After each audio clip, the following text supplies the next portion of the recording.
कि भगवान ने कहा था कि तुम किसके पक्ष से युद्ध करोगे।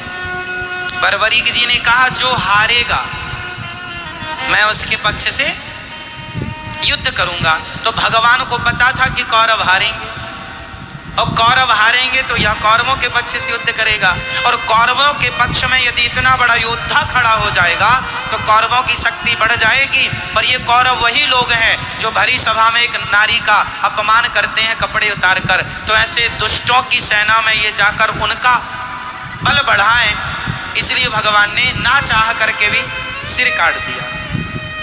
और सिर काटा, भगवान ने कहा बर्बरीक बताओ मैं तुम्हारी क्या अभिलाषा पूरी करूं। अच्छा, सिर कटने के बाद कोई जिंदा रहेगा क्या?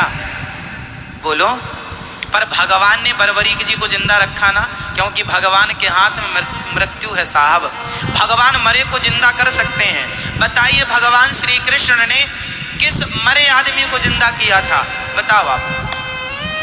अब भगवान ने कहा बताओ तुम्हारी क्या इच्छा है।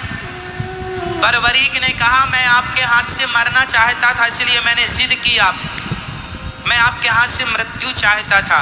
भगवान बोले अब तुम मरोगे नहीं, इच्छा बताओ। बोले मैं महाभारत देखना चाहता हूँ कि इस महाभारत में कौन योद्धा है। एक पर्वत के शिखर पर भगवान ने रख दिया कटा हुआ सिर और कहा कि अब तुम्हें दर्द नहीं होगा, पीड़ा नहीं होगी, कोई कष्ट नहीं होगा।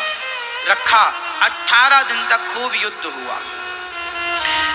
युद्ध पूरा हुआ, पांडव जीत गए।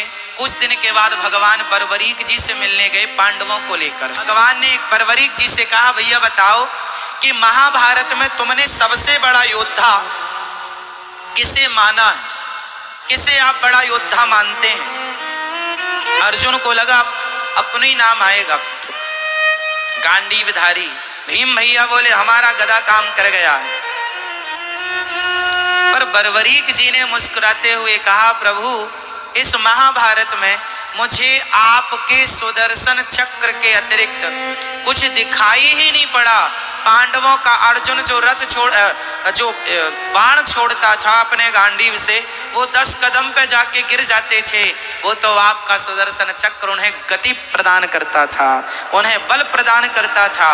अब अर्जुन को समझ में आया कि महाभारत के असली हीरो हम नहीं, ना करते हुए भी भगवान सब करते हैं। जैसे महाभारत में कुछ ना करते हुए मेरे कन्हैया ने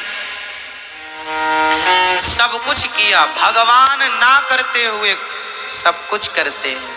तो बर्बरीक जी से कहा अब तुम्हारी इच्छा बताओ। प्रभु बस आपका दर्शन हो गया, कोई कामना नहीं। भगवान बोले सुनो तुम निर्दोष हो, तुमने कोई अपराध तो किया नहीं, मैं तुम्हें मृत्यु दंड किसका दूं? इसलिए जाओ अब से तुम खाटू में रहना और मेरे अब तुम बर्बरीक के नाम से नहीं, मेरा अपना मेरे बहुत सारे नाम है। गोविंद है, गोपाल है, मनमोहन है, मदन मुरारी है, गिरिवरधारी है, दामोदर है। इनमें एक नाम है मेरा श्याम सुंदर। तो जो श्याम नाम है वह श्याम नाम मैं तुम्हें प्रदान करता हूँ। तुम जाओ और खाटू में निवास करो। और तुम अब कलयुग में जो हार रहे हैं भक्त, उन हारे के सहारे बनते रहना, इसलिए उन्हें हारे का सहारा कहा जाता है। और श्याम नाम भगवान ने प्रदान किया तो श्याम के नाम से चूंकि खाटू में विराजे तो खाटू श्याम कहते हैं। बोलिए खाटू श्याम की। ऐसी कथा है।